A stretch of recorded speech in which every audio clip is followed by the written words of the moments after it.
বাংলাদেশের অন্তর্বর্তীকালীন সরকারের তৈরি করা কমিশনগুলোর মধ্যে সবচেয়ে সাড়া জাগানো সবচেয়ে বেশি প্রত্যাশা ছিল যেই কমিশনের কাছ থেকে গুম কমিশন।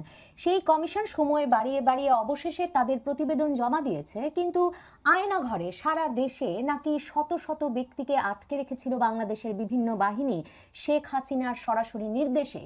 তেমন কোনো বন্দীকে তারা উদ্ধার করে আনতে পারেনি, বা এমন কোনো বন্দির নাম পরিচয় সহ তারা উল্লেখ করে বলতে পারেনি যে সেই বন্দিকে কি পরিণতি বরণ করতে হয়েছে, কিংবা সেই বন্দিকে কারা কখন কোথা থেকে উঠিয়ে নিয়ে গিয়েছিল এবং কি ঘটেছে সেই বন্দির কপালে, এবং কেন তাকে আগস্ট মাসের পর খুঁজে পাওয়া যায়নি। কিংবা কি অদ্ভুত বলুন, শুধুমাত্র দুই জামায়াত নেতা গোলাম আজমের ছেলে অবসরপ্রাপ্ত ব্রিগেডিয়ার জেনারেল আজমি এবং মীর কাসেম আলীর ছেলে ব্যারিস্টার আরমান, এবং আপনাদের মনে আছে আরেকজনের নাম মাইকেল চাকমা, তিনি পার্বত্য চট্টগ্রামের শান্তি চুক্তি বিরোধী সংগঠন ইউপিডিএফ এর সেকেন্ড ইন কমান্ড। এই তিনজন শুধুমাত্র 6ই আগস্টের পর বেরিয়ে এসে বলা শুরু করলেন তারা দীর্ঘ সময় আয়নাঘরে আটক ছিলেন, গোপন বন্দিশালা, যার নাম দেওয়া হয়েছে আয়নাঘর। তাসনিম খলিল, এক অনুসন্ধানী সাংবাদিক, তিনি এই নাম দিয়ে ব্যাপক আলোড়ন তুলেছেন।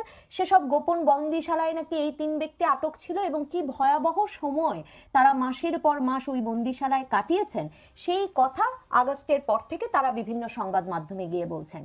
কি আশ্চর্য দেখুন, এই তিনজন ছাড়া এখন পর্যন্ত এই গুম কমিশন কিংবা ইউনূস সরকার কেউ শেখ হাসিনার পতন হয়ে যাওয়ার পরও আর কাউকে বের করে এনে আমাদের সামনে উপস্থাপন করতে পারলো না। আপনাদের মনে থাকবে বাংলাদেশে গুমের শিকার ব্যক্তিদের অধিকার নিয়ে বা তাদেরকে ফেরত পাওয়ার দাবিতে সবচেয়ে সোচ্চার যে সংগঠন গত কয়েক বছর ধরে, তা বিএনপি নেতা সুমনের বোন তুলির তৈরি করা মায়ের ডাক। সেই মায়ের ডাক 6ই আগস্ট, 5ই আগস্টে শেখ হাসিনার পতন হলো, 6ই আগস্টই তারা ডিজিএফআই অফিসের সামনে গিয়ে জাতিসংঘের কর্মকর্তা গোয়েন লুইস, আলোকচিত্রী শিল্পী শহীদুল আলম, এদের সবাইকে নিয়ে গিয়ে দাবি করলো বাংলাদেশের যেই যেই গোপন বন্দিশালায় গুমের শিকার যারা যারা আটক আছেন তাদের যেন ছেড়ে দেওয়া হয়, এবং 158 জনের একটা তালিকা তারা সেনাবাহিনীর গোয়েন্দা সংস্থা ডিজিএফআই এর হাতে দিয়ে এলো, এই দাবি করে যাতে সেনা গোয়েন্দা সংস্থা তাদেরকে জানায় যে কোথায় আছেন এই উধাও হয়ে যাওয়া, নিখোঁজ হয়ে যাওয়া 158 জন ব্যক্তি। গুম কমিশন বিরাট প্রতিবেদন হাজির করলো বটে, কিন্তু এই 158 জনের কোনো খোঁজ পাওয়া গেল না। কিংবা মায়ের ডাক তাদের তদন্তে, তাদের অনুসন্ধানে, তাদের দাবি অনুযায়ী কি জানতে পারছে? ডক্টর ইউনূসের সঙ্গেও তো তারা সেই আগস্ট মাসে গিয়ে দেখা করে এসেছিল এবং তালিকা দিয়ে এসেছিল। ডক্টর ইউনূস সরকার তাদের জন্য কি করলো? এই প্রশ্নগুলো এখন আরো বিশেষভাবে উঠছে, কারণ সেই গুম কমিশনের প্রতিবেদন যতটুকু জানা যাচ্ছে সংবাদ মাধ্যমে, তা যদি পড়েন দেখবেন তারা এক মহা গল্প নিয়ে হাজির হয়েছে সুব্রত বাইন সম্পর্কে। বাংলাদেশের বহু দশকের শীর্ষ সন্ত্রাসী সুব্রত বাইন, তিনি 5ই আগস্টের পর বাংলাদেশের অপরাধ জগতে আবারও সক্রিয়। বাংলাদেশের জেলগুলো থেকে 5ই আগস্টের পর শীর্ষ সন্ত্রাসীদের অনেকে ছাড়া পেয়েছেন, শীর্ষ জঙ্গি নেতাদেরও অনেকে ছাড়া পেয়েছেন। নানা দিকেই নানাজন সক্রিয় হয়ে উঠেছেন, এই সুব্রত বাইনও সক্রিয় হয়ে উঠেছেন। এখন গুম কমিশন এমন একটা ঘটনা ফেঁদেছে বা এমন একটা গল্প তারা উপস্থাপন করেছে যে সুব্রত বাইনকে নাকি 2022 সাল থেকে র‍্যাব তার উত্তরা একটা বন্দিশালায় আটক করে রেখেছিল। ভারত থেকে তারা একটা বন্দি বিনিময়ের মাধ্যমে, বাংলাদেশ থেকে একজন বন্দিকে ভারতে পাঠানো হয়েছে, আর ভারত থেকে সুব্রত বাইনকে 2022 পর্যন্ত নিয়ে এসে 5ই আগস্টের সরকার পরিবর্তন পর্যন্ত বেআইনিভাবে র‍্যাব উত্তরার ওই বন্দিশালায় আটকে রেখেছিল। গুম কমিশনের এই প্রতিবেদনকে কেন প্রায় গল্পের সমতুল্য বলছি? কোন ভারতীয় বন্দীকে সুব্রত বাইনের পরিবর্তে ফেরত দেওয়া হলো তারা তা প্রকাশ করেনি। কি পরিস্থিতিতে সুব্রত বাইনকে সেখান থেকে নিয়ে আসা হলো, এবং কেন র‍্যাব তার মতো একজন সন্ত্রাসীকে আইনি প্রক্রিয়ায় না দিয়ে শুধু শুধু বন্দিশালায় আটক করে রাখবে, সে প্রশ্নেরও কোনো উত্তর গুম কমিশনের এই রিপোর্টে নেই। আর সুব্রত বাইন কেমন অপরাধী দেখুন, 2008 সালে তিনি ধরা পড়েছিলেন কলকাতায় জামিন পাওয়া মাত্র তিনি গা ঢাকা দেন। এরপরে তাকে নেপাল পুলিশ উদ্ধার করে, নেপাল পুলিশ গ্রেফতার করে কারাগারে পাঠানোর পর 77 ফুট সুড়ঙ্গ কেটে তিনি বেরিয়ে এসেছিলেন নেপালের কারাগার থেকে। আবারও 2012 সালে কলকাতা পুলিশ তাকে গ্রেফতার করতে পারে, এটুকু পর্যন্ত খবর নানা সময়ে বিবিসির সূত্রে জানা যায়। এরপর থেকে সুব্রত বাইন কোথায় ছিলেন, কিভাবে তিনি ঢাকার অপরাধ জগৎ নিয়ন্ত্রণ করতে, এসব খবর আর পাওয়া যায় না। এরপরে অনেকটা সময় তিনি একদম নিশ্চুপ থেকে 5ই আগস্টের পর বেরিয়ে এসেছিলেন। এখন গুম কমিশন বলছে র্যাবের গোপন বন্দিশালা থেকে বেরিয়ে এসেছিলেন। আমরা তো আসলে শীর্ষ সন্ত্রাসী সুব্রত বাইনকে র্যাব তার গোপন বন্দিশালায় আটকে রেখেছিল কিনা তার চেয়ে অনেক বেশি জানতে চাই যে বাংলাদেশে আওয়ামী লীগ সরকার, শেখ হাসিনার সরকার রাজনৈতিক প্রতিদ্বন্দ্বীদের আটকে রেখেছিল কিনা তার এই সব গোপন বন্দিশালায়। যেমনটা অভিযোগ করে আসছিলেন মায়ের ডাক সহ সংগঠনগুলো, সারা বাংলাদেশে বিএনপি দাবি করে তাদের শত শত কর্মী নিখোঁজ হয়ে গেছে। সেই নিখোঁজ ব্যক্তিদের কোনো একজনেরও খোঁজ বের করতে পারলো না গুম কমিশন। অথচ সেই ফেব্রুয়ারিতে যখন ডক্টর মোহাম্মদ ইউনূস আয়নাঘর পরিদর্শনে গেলেন, আপনাদের মনে থাকবে প্রেস সচিব শফিকুল আলম বলেছিলেন সারা দেশে নাকি 700-800 আয়নাঘর থাকতে পারে। তখনও নবনীতা চৌধুরীর বয়ানে বলেছিলাম যে একটা আয়নাঘরে ঢুকতেই তাদের ভীষণ কসরত করতে হয়েছে, রীতিমতো প্রতিরোধের সম্মুখীন তারা হয়েছিল সেনাবাহিনীর তরফ থেকে, যে সেনা সদর দফতরের ভেতরে ঢুকে, ক্যান্টনমেন্ট এলাকায় ঢুকে তারা এসব গোপন বন্দিশালা পরিদর্শন করে সেনাবাহিনীর ভাবমূর্তি ক্ষুণ্ণ করতে পারেন কিনা তা নিয়ে সেনাবাহিনীর সঙ্গে সরকারের একটা দূরত্ব তৈরি হচ্ছিল। এই গুম কমিশনের তরফে আমরা সরাসরি জানি যে সেনাবাহিনীর ভেতরে সেসব গোপন বন্দিশালায় নাকি নানা রকম পরিবর্তন আনা হয়েছিল, দেয়ালে, ঘরের সাইজে, কিভাবে ঘরগুলো সাজানো সেসব ক্ষেত্রে অনেক জায়গায় রং করে ফেলা হয়েছে, দেয়াল ভেঙে ফেলা হয়েছে, এসব অভিযোগও করেছে গুম কমিশন।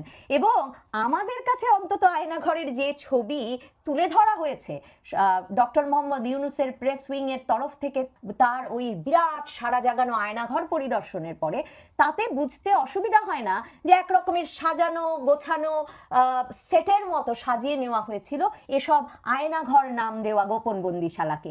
তাহলে গুম কমিশন একটি গোপন বন্দিশালাও সারা বাংলাদেশে বের করতে পারলো না?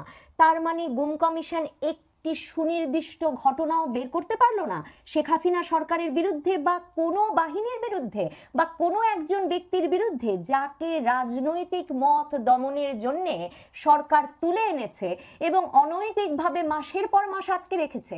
মানে আমাদেরকে এখন তাহলে সব মুখের কথার বিপরীতে মুখের কথায় বিশ্বাস করতে হবে। আওয়ামী লীগ বলবে আয়নাঘর বলে কিছু নেই, ইউনূস সরকার বলবে আয়নাঘরে সারা বাংলাদেশ সয়লাব, গোলাম আজম, মীর কাসেম আলীর ছেলে কিংবা পার্বত্য চট্টগ্রামে শান্তি চুক্তি বিরোধী ব্যক্তি বেরিয়ে এসে বলবেন যে তাদেরকে মাসের পর মাস, বছরের পর বছর আটকে রাখা হয়েছিল গোপন বন্দিশালায়, এবং আমরা যে যেমন ভাবে বিশ্বাস করতে চাই তেমন ভাবে বিশ্বাস করে নেব। তাহলে সরকার ফেলে দিয়ে সরকার পরিবর্তনের পর ইউনূস সরকার এসে এত মহাসমারোহে কমিশন গঠন করে কি লাভ হলো? সুব্রত বাইন অপরাধ জগতের এক শীর্ষ সন্ত্রাসী, তাকে কে কোথায় আটকে রেখেছিল এ গল্প বলেই দায়িত্ব শেষ হয়ে গেল? গুম কমিশনের এক সদস্য ব্র্যাক বিশ্ববিদ্যালয়ের নাবিলা ইদ্রিস, তিনি বারবার সেনাবাহিনীর দিকে আঙুল তুলেছেন যে সেনাবাহিনী বিশেষভাবে এই অত্যাচার কেন্দ্র পরিচালনার সঙ্গে জড়িত। এবং তাসনিম খলিল, তিনিও কিন্তু যখন এইসব জিজ্ঞাসাবাদ কেন্দ্রের নাম আয়নাঘর দিয়ে বলেছিলেন তার তদন্ত প্রতিবেদনে যে বাংলাদেশে এ ধরনের ঘরগুলো, এ ধরনের গোপন বন্দিশালা পরিচালিত হচ্ছে, তিনিও সরাসরি আঙুল তুলেছিলেন বাংলাদেশ সেনাবাহিনীর দিকে, সেনাবাহিনীর গোয়েন্দা সংস্থার দিকে। অথচ এখন গুম কমিশনের চেয়ারম্যান বিচারপতি মইনুল ইসলাম বলছেন সামরিক বাহিনীর গোয়েন্দা সংস্থা এবং র্যাবে দায়িত্বরত সামরিক বাহিনীর কর্মকর্তাদের বিরুদ্ধে গুমে জড়িত থাকার অভিযোগ এলেও প্রাতিষ্ঠানিকভাবে সেনাবাহিনী এ অপরাধে জড়িত নয়। তবে আবার এই গুম কমিশনের সদস্য নূর খানই বলছেন এটা যে আবার সেনাবাহিনী প্রাতিষ্ঠানিকভাবে জানতো না যে তাদের বিভিন্ন সদস্যকে বিভিন্ন বাহিনীতে নিয়ে গুমের সঙ্গে জড়িত করা হচ্ছে, এটাও সত্যি না।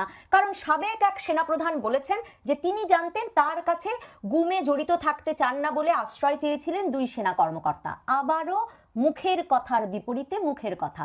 জুলাই থেকে উতলা হয়ে ওঠা সাবেক সেনাপ্রধান ইকবাল করিম ভূঁইয়া, যিনি ক্রমাগত ফেসবুকে স্ট্যাটাস লিখে যাচ্ছেন সেনাবাহিনীর বিভিন্ন বিষয়ে সেই জুলাই থেকে, যেন একমাত্র সেনাবাহিনীর ভিতরে তিনিই মহান, তিনিই সৎ, অথচ শেখ হাসিনার আমলে রীতিমতো সেনাপ্রধান থেকে বিভিন্ন পুরস্কার বাগিয়ে নিয়েছিলেন এই সেনাপ্রধান। সেই সেনাপ্রধান ইকবাল করিম ভূঁইয়া তার ফেসবুক স্ট্যাটাসে যেহেতু বলেছেন যে তার কাছে গুমে জড়িত থাকতে চান না বলে 2 কর্মকর্তা এসে আশ্রয় নিয়েছিল, এখন আবার গুম কমিশন বলছে প্রাতিষ্ঠানিকভাবে সেনাবাহিনী জড়িত নয়। তবে সাবেক ওই সেনাপ্রধানের ফেসবুক স্ট্যাটাস থেকে বোঝা যায় তারা ব্যাপারটা জানতো। তাহলে ধরুন ইকবাল করিম ভূঁইয়াকে, তিনি কেন ব্যবস্থা নেননি, তিনি জেনে প্রাতিষ্ঠানিকভাবে সেনাবাহিনীকে সেই কাজ থেকে সরিয়ে আনেননি কেন? আর ওইদিকে ডক্টর মোহাম্মদ ইউনূস নিয়ে এসেছেন জাতিসংঘের গুম কমিশনকে বাংলাদেশে।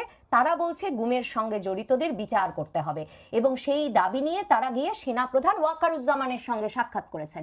সেনাপ্রধান ওয়াকারুজ্জামান বলেছেন যে সেনাবাহিনীর বিভিন্ন সদস্য বিভিন্ন বাহিনীতে গিয়ে সেই বাহিনীর নির্দেশনা ক্রমে কাজ করে, কিন্তু জাতিসংঘের গুম বিষয়ক কার্যনির্বাহী দলের যে ভাইস চেয়ারম্যান ডক্টর ইউনূসের আমন্ত্রণে বাংলাদেশে এসেছেন, তিনি সেনাপ্রধান ওয়াকারুজ্জামানকে বলে এসেছেন সশস্ত্র বাহিনীর, বিমান বাহিনী, নৌবাহিনী, সেনাবাহিনীর বিভিন্ন ব্যক্তি যে বিভিন্ন বাহিনীতে গিয়ে গুমের সঙ্গে জড়িয়ে পড়েছিল তাতে তারা উদ্বিগ্ন। তার মানে কোনো প্রমাণ ছাড়া একজনের বিরুদ্ধে আরেকজনের কথা, আরেকজনের বিরুদ্ধে আরেকজনের কথা, কিংবা কারো বেরিয়ে এসে বলা যে আমি ছিলাম সেই আয়না ঘরে, আর কিছু রং মাখানো তৈরি করা গোপন বন্দিশালা তৈরি করে সেটা বিদেশিদের সামনে উপস্থাপন করা ছাড়া, কোনো শক্ত তথ্য প্রমাণ ছাড়াই জাতিসংঘকে নিয়ে আসা হয়েছে বাংলাদেশের সশস্ত্র বাহিনীর বিষয়ে তদন্ত করতে গুমের অভিযোগে। এই অভিযোগ যদি এখন সশস্ত্র বাহিনীর জাতিসংঘ শান্তিরক্ষা মিশনে প্রভাব ফেলে, যদি জাতিসংঘ শান্তিরক্ষা মিশনে এই সশস্ত্র বাহিনী যেতে পারবে কিনা তা নিয়ে জাতিসংঘেরই এই গুম বিষয়ক কার্যনির্বাহী তদন্ত দল এখন প্রশ্ন তোলে, তাহলে যেই জাতিসংঘকে আপনারা ভয় দেখাতে ব্যবহার করলেন সেনাবাহিনীকে আগস্টের আগে, যে সেনাবাহিনী যদি সরকারের নির্দেশনা ক্রমে কাজ করে তাহলে তাকে আর জাতিসংঘ শান্তিরক্ষা কমিশনে নেওয়া হবে না, এবং সেনাবাহিনী সেমতে কাজ করলো শুধুমাত্র শান্তিরক্ষা মিশন বাঁচাতে, এখন আপনারা সেই সশস্ত্র বাহিনীকেই আবার বিচারের মুখোমুখি করছেন, তাও একজনের বিপরীতে আরেকজনের মুখের কথা কিংবা ফেসবুক স্ট্যাটাসের উপর ভিত্তি করে। এসব প্রশ্ন আসলে তুলতেই হবে। তবে এছাড়াও সামাজিক মাধ্যমে অনেকে অনেক প্রশ্ন তুলছেন, অনেকেই জিজ্ঞেস করছেন গুম কমিশনের এমন একটি নড়বড়ে থোড়বড়ি খাড়াবড়ি থোড় প্রতিবেদনের অর্থ কি? কেন উধাও হয়ে যাওয়া, নিখোঁজ হয়ে যাওয়া মানুষগুলোর খোঁজ এই পরিবারগুলো পাচ্ছে না বা পেল না এই কমিশনের তদন্ত প্রতিবেদনে কিংবা এই সরকারের 10 মাসে? সামাজিক যোগাযোগ মাধ্যমে প্রশ্নও উঠছে যে গুম কমিশন এমন কি কাজ গঠিত হওয়ার সাথে সাথে করে ফেলেছিল যে গুম কমিশনের সদস্য হিসেবে ব্র্যাক বিশ্ববিদ্যালয়ের যে শিক্ষিকা নাবিলা ইদ্রিসকে নিয়োগ দেওয়া হয়েছে তাকেই আবার আশুগঞ্জ পাওয়ার স্টেশন কোম্পানির পরিচালক পদে, অর্থাৎ একটা লাভজনক পদে নিয়োগ দেওয়া হলো। এসবের কারণ কি? কে কেন পুরস্কৃত হচ্ছেন ইউনূস সরকারে? সেগুলো বোঝা খুব গুরুত্বপূর্ণ এটা বোঝার জন্য যে যেই প্রতিবেদনের জন্য আমাদের এত অপেক্ষা, সেই প্রতিবেদনটি এমন ঢালাও অভিযোগের, দুর্বল গল্পের আর অন্তঃসার শূন্য কি করে হলো? দর্শক, সম্পূর্ণ ভিডিওটি দেখলেন, আশা করি বিষয়টি বুঝতে পেরেছেন। এই নিয়ে আপনার গুরুত্বপূর্ণ মন্তব্যটি অবশ্যই কমেন্ট বক্সে জানিয়ে দিবেন। ধন্যবাদ।